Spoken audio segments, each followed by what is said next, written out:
Thanksgiving, to me, is still one of the purer holidays, you know? It really hasn't been commercialized too much. I guess there's not as much you can do with it to profit off of it. So it's been nice to have it just kind of stay, in that zone, that it really is about Thanksgiving. It really is about family. I mean, sometimes we call it Turkey Day, but, we can still give thanks for the turkey, right? But it is something that has stayed kind of in our national consciousness since 1863. I don't know if you know, it was President Lincoln who signed the last Thursday of November as a National Day of Thanksgiving. And it has kind of stayed that. And so I appreciate that. And as I was thinking about what I wanted to talk about today, I was thinking that Thanksgiving as a day, as a national time and remembrance, may have something to teach us. It's something that we can use to learn. And the older I get, and that seems to be happening quicker and quicker these days, the older I get, the simpler that things look to me. I mean, I remember back in my 20s and 30s, and when I was trying to figure all this out, it just seemed so complicated. There were so many things to study. There's so many books coming out. There was so much theology to learn, and there was so much this and so much that. And I remember my head was just, like a bubble about ready to burst as I was thinking about all this stuff. After 25 some years of doing it, it just seems that more and more, it's getting simpler and simpler. In fact, it's come to the point that that's how I know that I'm on a good track. I'm on the right track, if I'm staying simple. If it's starting to fan out into the complex, then I have to start thinking about it. Okay, where am I going? What's going on here? And now, the more complicated something gets, the more I realize that it's of lesser importance than the things that are simple. I can start to make those value judgments. If something is still full of complexity, if I still really have to work at it, it's of lesser importance. That doesn't mean it's of no importance, but it's of lesser importance. The complex serves the simple. We have to work through the complex often to get to the simple. Some of us can make those intuitive leaps. Others of us have to get really complicated before it can get simple again. Kind of like learning a musical instrument, You just hear the vibrations in the air and you think, I want to do that. I want to play saxophone. I want to play guitar, violin, whatever it happens to be. It's just vibrations in the air. It's simple. It's emotional. It's connected. It's intimate. To learn the instrument, it's very complex. You got to learn about all of the ins and outs and the acoustics of the instrument, theory, this and that, reading music, all these things. But if you break through that and you get to the other side, it's just vibrations in the air again. You hear the sound and you can put it out there. Jesus was a master of simplicity. He tried to make everything simple for us. When talking about all these commandments, 613 written commandments and thousands of oral commandments, Jesus just boiled it down and said, hey, just love God and love each other as you love yourself. That's it. Just do that. Everything else is going to fall into place. Just seek first the kingdom and God's righteousness. All this stuff that you run around after, all these things that you try to do, all of that is included here. Just love God. Love your neighbor. Seek kingdom, God's unity and connection. Everything else is commentary. Everything else that seems complicated serves that. And if you aren't doing that one simple thing, then it doesn't matter about all the rest. All the rest is just noise. All the rest is distraction if it's not serving and driving you into that one simple place. But for us, as complicated modern Westerners, we need a way to be able to start to understand how simple this kingdom is. This place that Jesus is trying to drive us toward. This kingdom life. How simple is it? See, we still imagine that it's full of rules and laws and church practice and doctrine and dogma and theology. We still think all of that's included in all of this. And it's fine. It is. As long, again, as it's only and always driving us toward that simplicity. That one thing. So, how simple is kingdom? How simple can it be? I think it might come down to just one word. Just one word. Now, if I were to just tell you the word, well, it's too simple. No, if I would just tell you the word, you'd probably just kind of, roll your eyes a bit, or shrug, or maybe even yawn, because you're going to have heard this word 1,000 times. And that's the problem. We think we've heard it all before. We think we understand what this one concept is all about, this one word is all about. But what I'm going to try to do this morning is to get across the kind of impact that is starting to have on me. The older I get, the more that I see the simplicity of things. How this is just coming to the fore and redefining kind of the way that I do the journey. Redefining the ground underneath my feet. And so before we look at the word, I thought maybe it would be helpful to look at the opposite. Or at least look at the effect that the opposite frame of mind or paradigm creates in our world. And as I was thinking about, what I was going to talk about today, Marion said, why don't you talk about the fact that everybody's getting angry? God, everywhere you look, everyone's angry. Whether it's on social media or it's here or there, what is all that anger about? See, people seem to be noticing. People are even talking about the fact that we are angry more and more. Why is that anger there? What is it that's driving all of that? I found a couple of articles that I just wanted to take a little bits and pieces of and see if we can look at this, because this is important. This overall anger that we're seeing boiling over in our society, in our communities, is endemic of something that's deeper.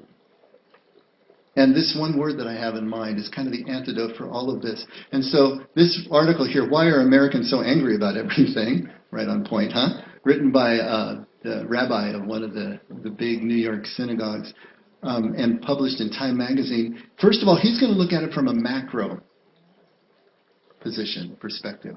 Let's take a look at the overall, and then we'll kind of dive deeper. So he writes, Americans are angry. They are angry about school shootings and taxes and mistreatment and undeserved privilege and discrimination and government. There are differences between groups, but as a recent Esquire NBC survey finds, the overall presence of rage is clear. The November survey of more than 3,000 American adults found that about half are angrier today than they were a year ago. Why are Americans so angry? All of us, whatever group, live some version of the quote-unquote Whig interpretation of history. And this might get a little geeky for a second, but just this Whig interpretation of history is simply a theory that history is always driving toward completion. It's always driving toward an ever-increasing march to enlightenment and higher consciousness and better living conditions and in society and all of that. So that's one school of thought, that if you can look at history and interpret it, it's on this path, going in this direction. Okay?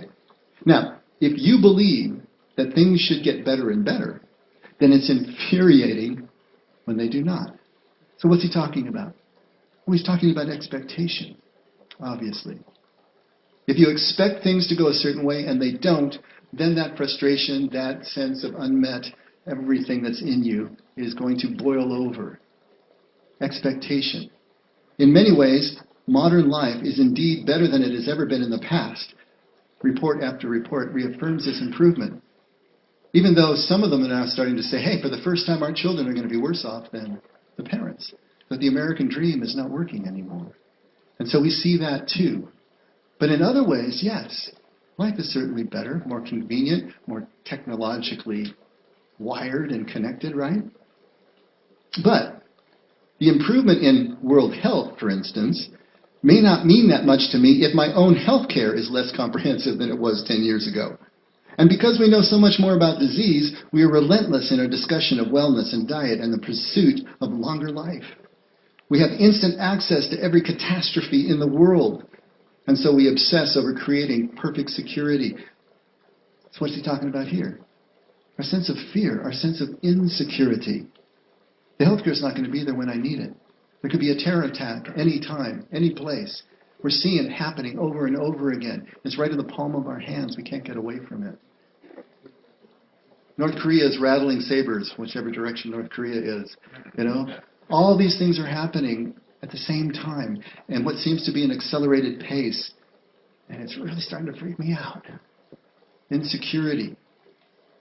Extravagant lifestyles are also paraded through our living rooms each night. So it becomes difficult to be satisfied with our own ample, but still comparatively modest means. Envy. We see the lifestyles of the rich and famous. Well, that's dating me, isn't it? You know, we see these lifestyles over from the Kardashians to this, to that, to everything. It's like, what about me? Even though I have plenty, I have enough, but I don't have what they have. You know, it'd be nice to have that. That spills over as anger, envy. And much of our frustration arises in an age when atrocities and injustice are constantly paraded before our eyes. And so a sense of victimization, maybe not our own victimization, but those of the groups and the peoples that we're reading about. And that cry comes up, that anger comes up from that sense of being victimized. Particularly galling is our understanding of unfairness. From childhood, the sense that someone has received more than we have arouses anger. There is a danger whenever goods are unevenly distributed, as they are in every society that has ever existed. In modern capitalist economies, the resentment is exacerbated by vast wealth and everyone's easy glimpses into the worlds of the haves. And so there's a fifth element here, and that's entitlement. We feel that we're entitled to the things that other people are getting, that the wealth is being unevenly distributed by the government, by the whomever is in charge of these things, and I didn't get my fair share. Where's the anger coming from? You know? Anger is a blanket response to all of these negative feelings that are arising. When these things come up, when we're feeling victimized, when we're feeling that our expectations are not being met, the result is anger. And a growing, just sort of unnamed sort of anger that is coming up. We don't even necessarily know why we're angry. But we know that we're acting out. And maybe we're not even aware of that. Mary said it's kind of like that pink slime that was flowing underneath New York in Ghostbusters. It's just there, and it's infecting us, and it's going through it. You know, this anger is a way to discharge the pain, to discharge these feelings of unmet expectation and insecurity and envy and entitlement and victimization and all those things. And then the blame, as Brené Brown likes to say, is the way to discharge the anger. And so here's this cycle that is happening. From everything that we're experiencing in society, in our lives, in our work lives, in our home lives, sublimating into these kinds of feelings, going out into anger, and then the blame and the acting out, and then it just cycle starts all over again. So that's at a macro level. But what if we dive in a little deeper into our personal lives and take a look at this from a micro level? Here's an article called Why Are We Getting Angrier? Have you seen it happening around you recently? You misjudge a right turn into traffic and force the person behind you to slow down. In the rearview mirror, you see him screaming and aggressively showing you his favorite finger. It was your fault, but did it need to cause the person to melt down? You attend your kid's soccer game. One of the kids isn't starting the game. The parent loses her mind at the coach, right? You open up your email or Facebook and you simply can't believe the things that people are writing. People are getting angrier. Why? Why are strangers treating each other like arch enemies? Why is politics feeling more like trash talk before a professional wrestling smackdown? Why at home are we yelling at each other? It would be nice to have a scapegoat. When we face uncomfortable emotion, our first reaction is to disassociate from it. We don't want its heat to touch us. We don't want to be the cause.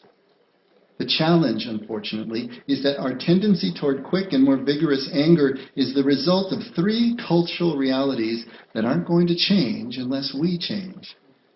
The three realities that are making us so angry, and here's a surprising one: smartphones, the pace of life, and evolution. How do you put those three together in a sentence, huh? Your smartphone is the greatest and most dangerous tool you will ever use. It gives you access to the entire universe through the internet. It connects you to everyone you have ever known through social media. And every time you connect, you get a dopamine hit. Now, I don't know if you know about dopamine. Dopamine is just a neurotransmitter. And what it does, it connects the brain to the things that there is an expectation of receiving a reward.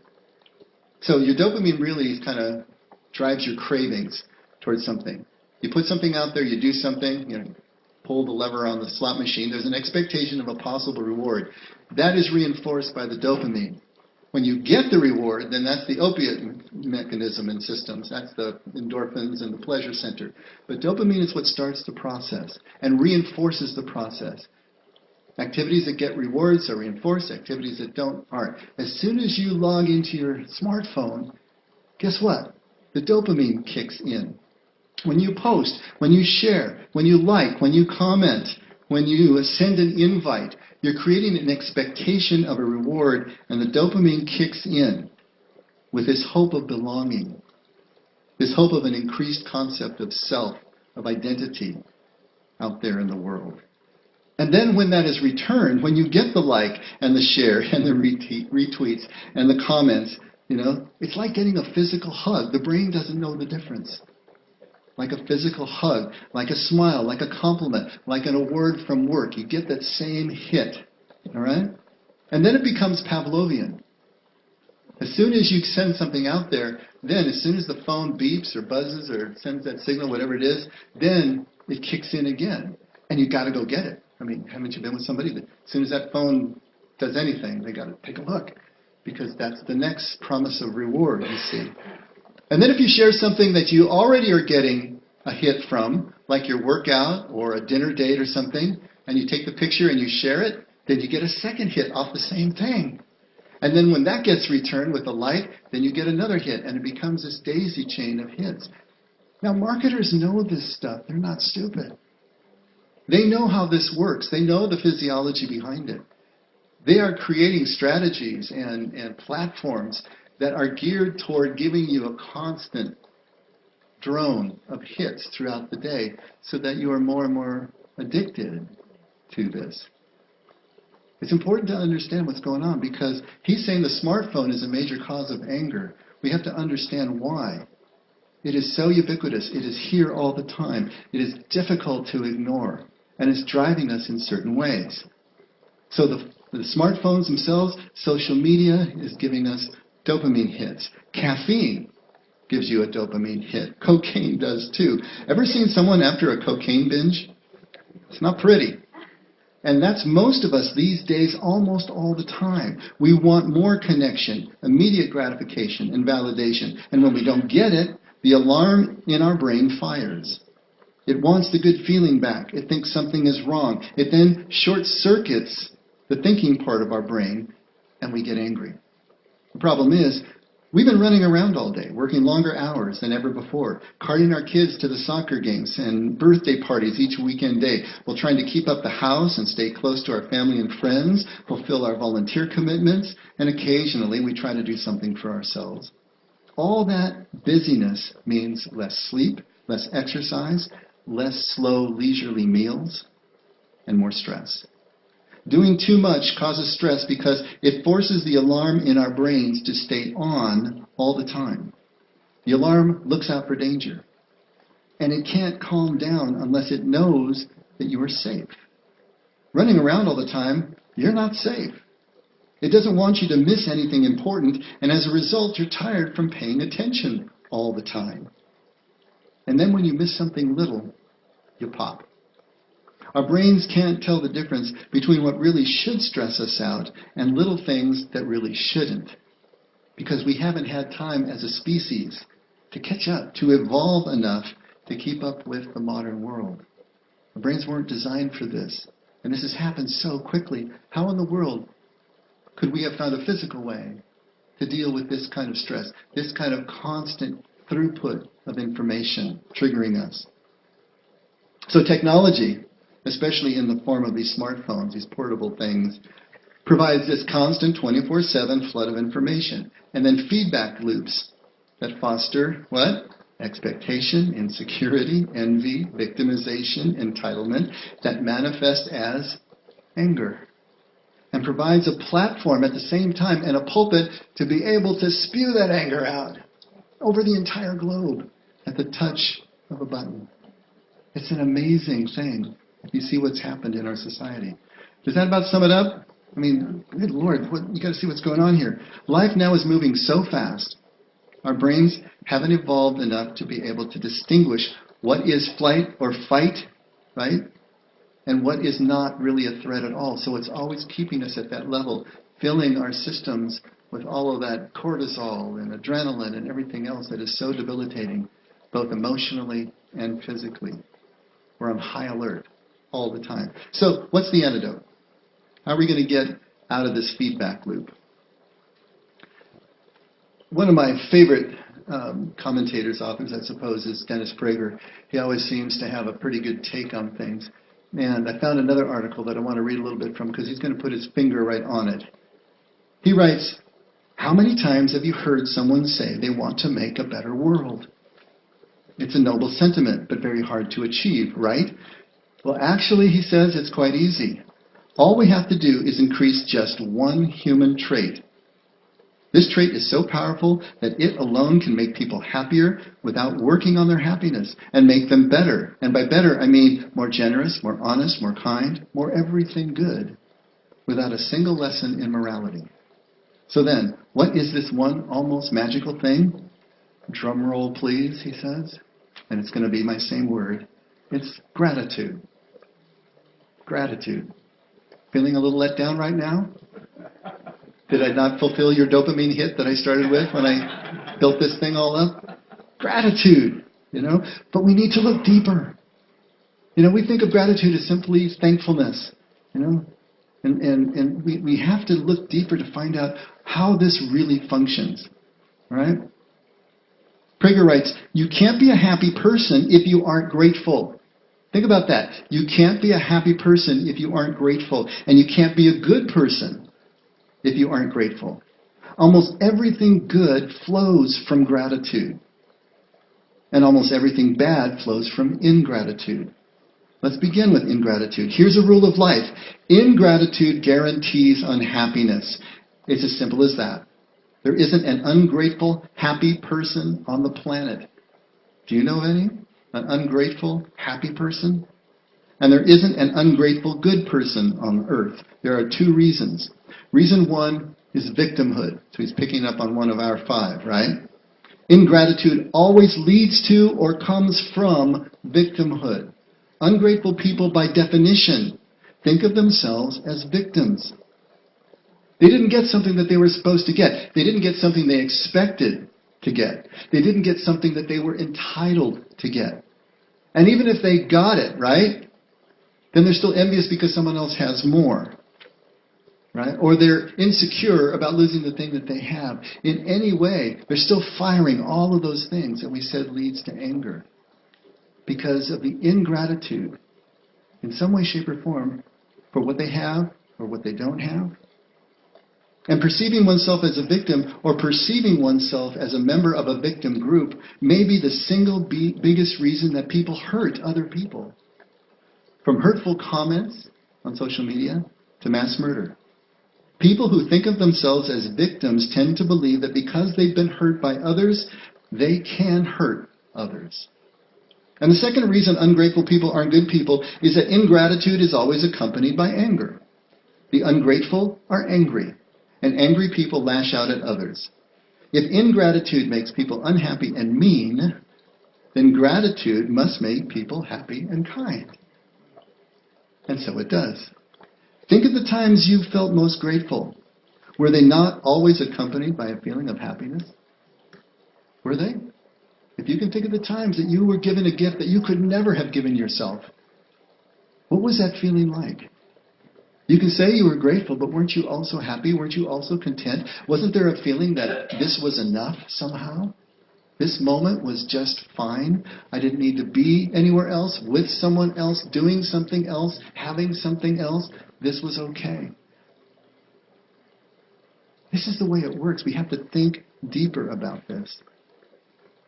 Weren't those moments also accompanied by a desire to be kinder to other people? Maybe you just were and didn't even think about it. The answer, of course, is yes.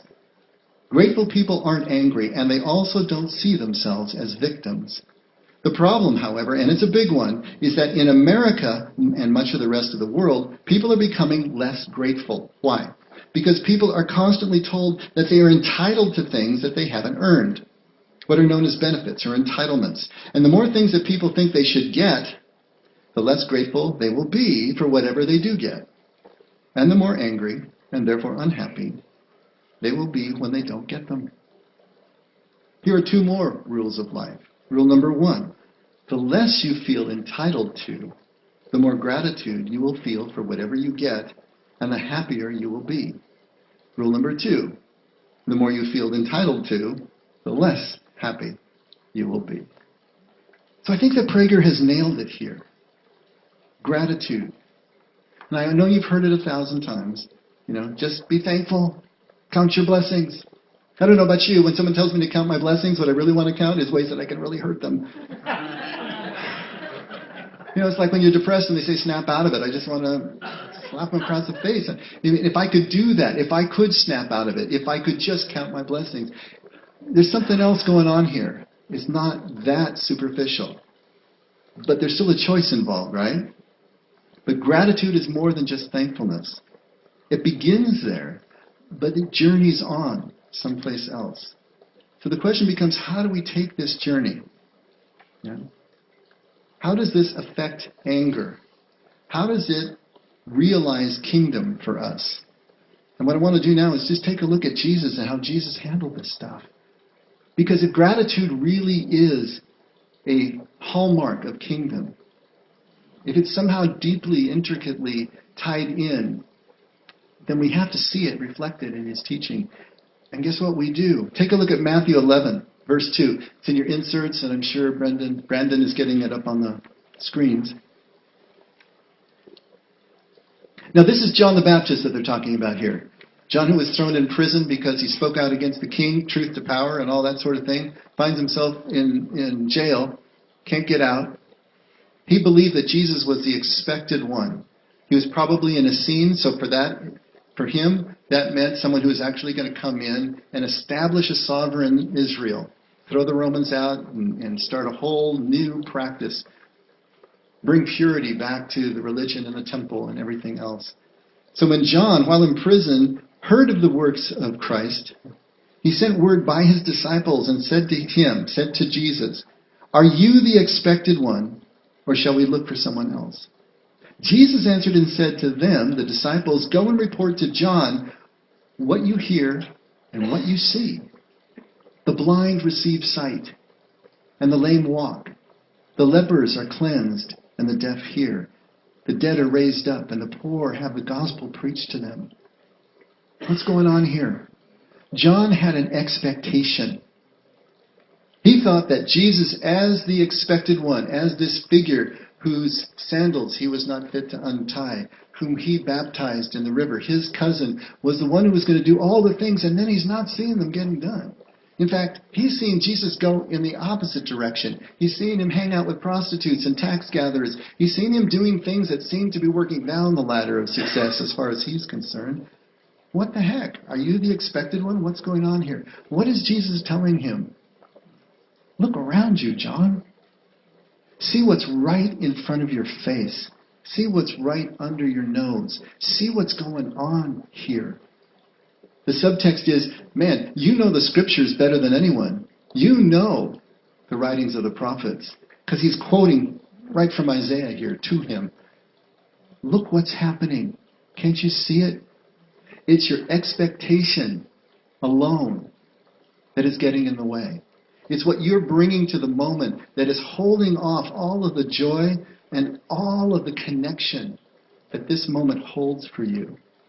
All of the gratitude that this moment holds for you. You aren't seeing it. Look and see, John. Break through that stuff you brought to the party so that you can see what's going on. Expectation. Overcome by awareness. That's the key here. Take a look at John 14, verse 8. This is Jesus about to go to the cross at the Last Supper with his disciples, and they're freaking out because he told them that he's going to be leaving them. And Philip speaks up and says, "Lord, show us the Father, and it's enough for us."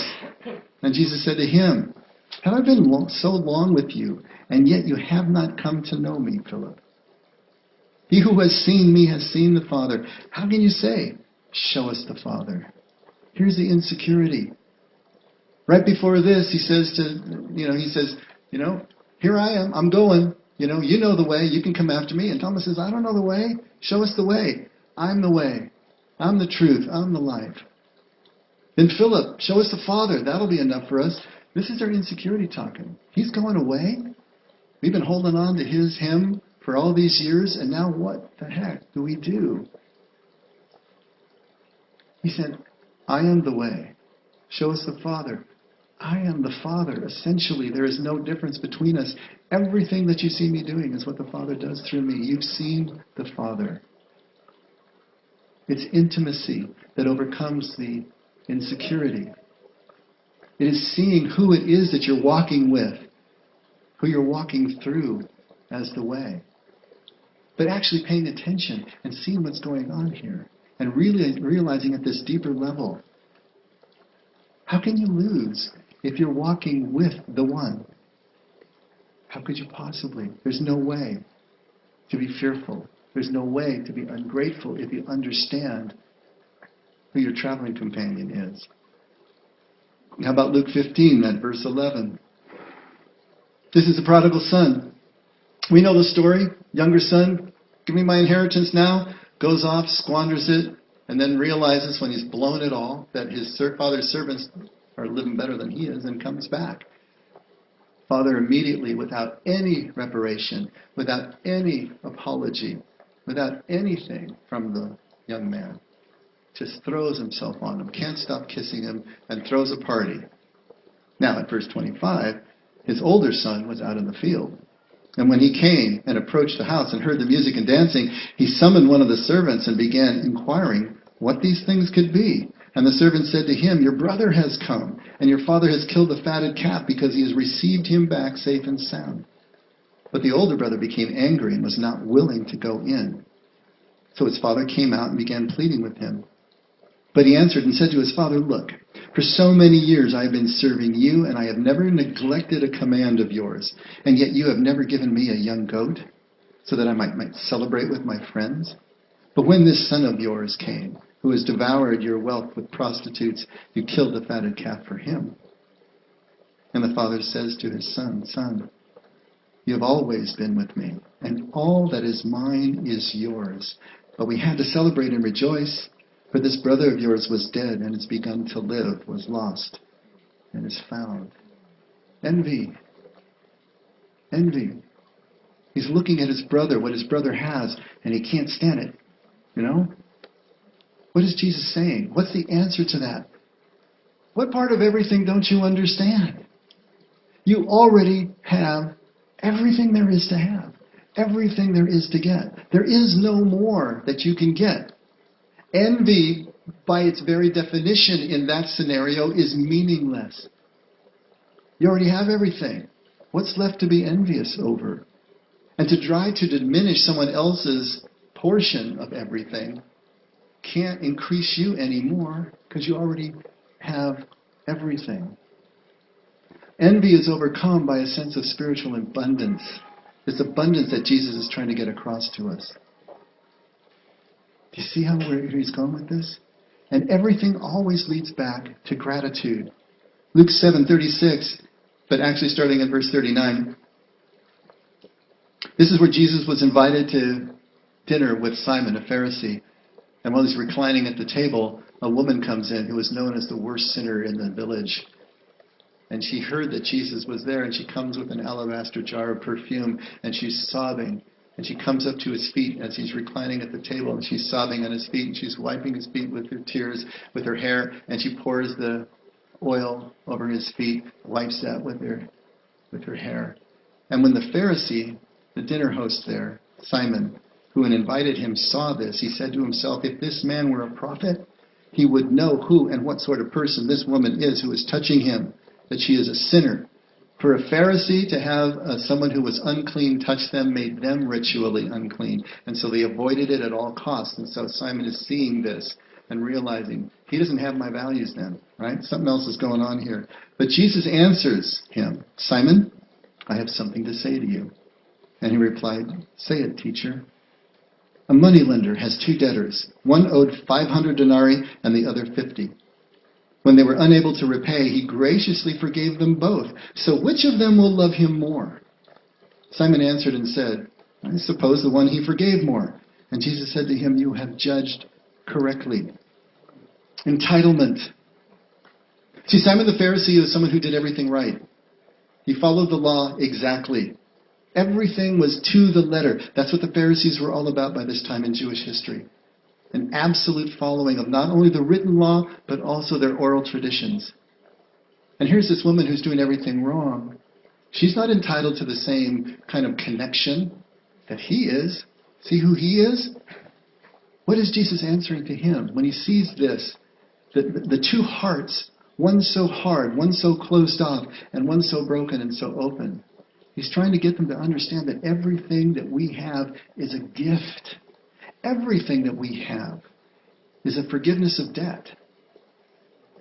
It's impossible for us to earn the things that really matter in life. And really, when you think about it, all we're ever doing, life is sort of like a box of Lego bricks. We've been given all the bricks. All we can do is put them in different shapes and orders and colors. We're rearranging stuff. We can do that. But it's all a gift. All of life is a gift. You can't earn it. And if you can't earn it, then you can't feel entitled to it. The only proper response is gratitude. It's just that sense of, oh my God, I've been given this thing that I couldn't ever give myself. And it just takes you to your core. There's nothing you can do but weep and dry Jesus' feet with your hair. If you're really in that place.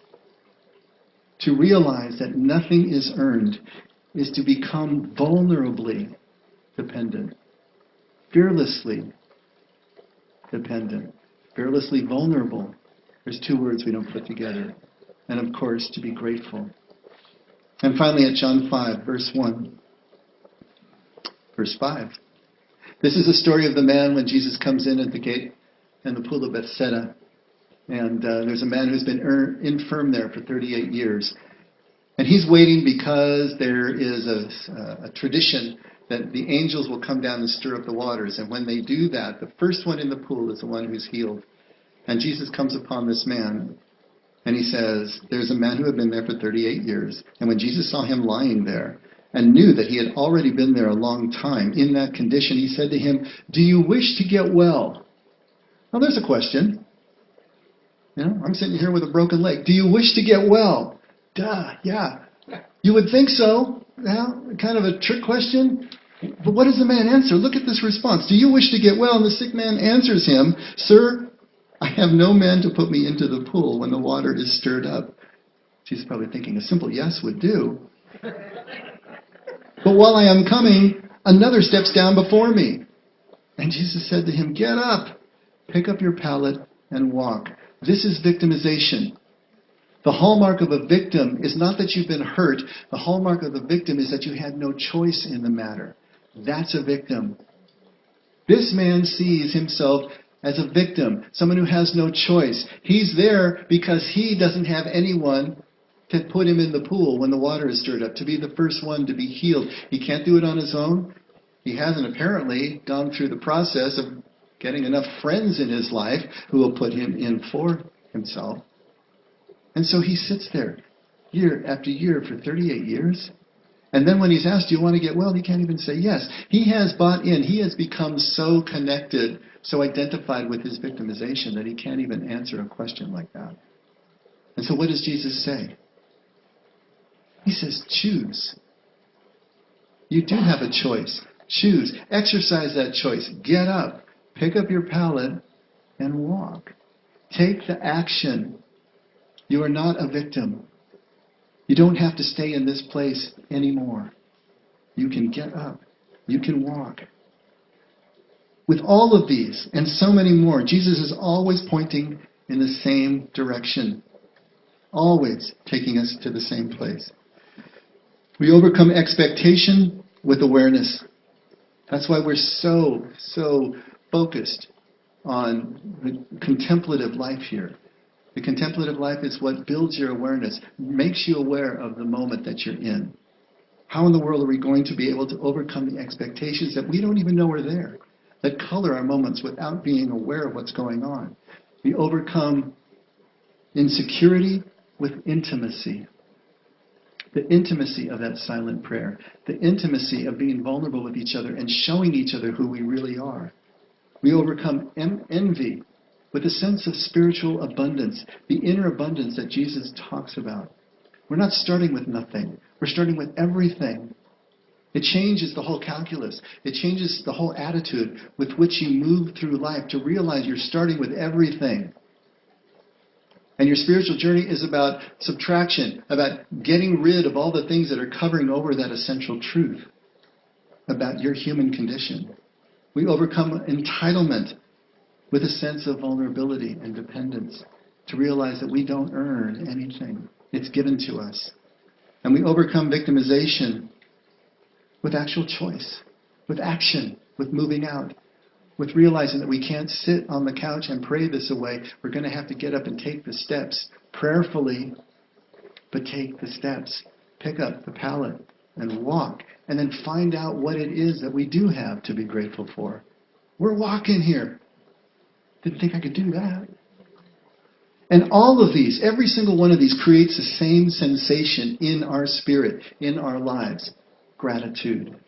It's all gratitude. When we live in awareness, intimacy, vulnerability, sense of dependence, sense of abundance, freedom to choose, action, motion, what does that feel like? What does it feel like to live that way? It feels like gratitude. There's no other way to describe it. And gratitude is what feels like happiness, like fulfillment, like meaning, like purpose, like our own identity. What Jesus is trying to tell us is that gratitude is what kingdom feels like. Gratitude is kingdom's default position, if you want to put it that way. If you're really in kingdom, what you're experiencing is gratitude and everything that flows from gratitude. You don't create gratitude, you don't really just count your blessings into gratitude, although that's a beginning. It's a beginning into thankfulness. But gratitude really is what happens to you when you let go of all that stuff that you're carrying around. All that stuff that you think you need, that you need to do, that you need to believe, that you need to remember. When all of that stuff just gets laid down, what's left is that simple feeling, gratitude. When you get very simple, when you let this all become as simple as Jesus is trying to convey to us, when you just let kingdom come upon you, it's already here. We're just blocking it with everything we think we know. But when you let that go and you just let kingdom come inside, fill you with gratitude, then everything changes. This is what Jesus is after. Not a blind following of rules or obedience into some sort of code or standard. Is to just let kingdom come and fill you with this gratitude that flows out of you as generosity and kindness and happiness. This is it. So simple. I was struck by this last thing I want to read you from Walt Whitman, 19th century. I think he just captures it, doesn't he? He writes, "This is what you shall do.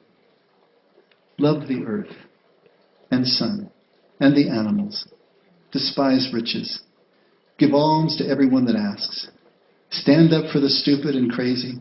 Devote your income and labor to others. Argue not concerning God."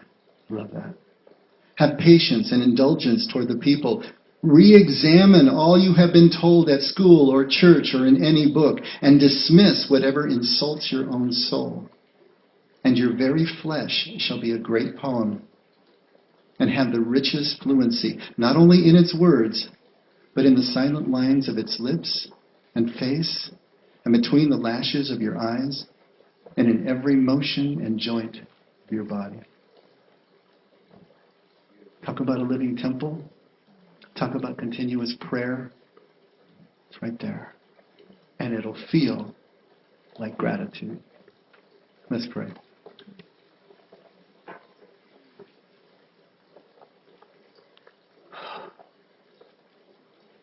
Father, we want to be a grateful people.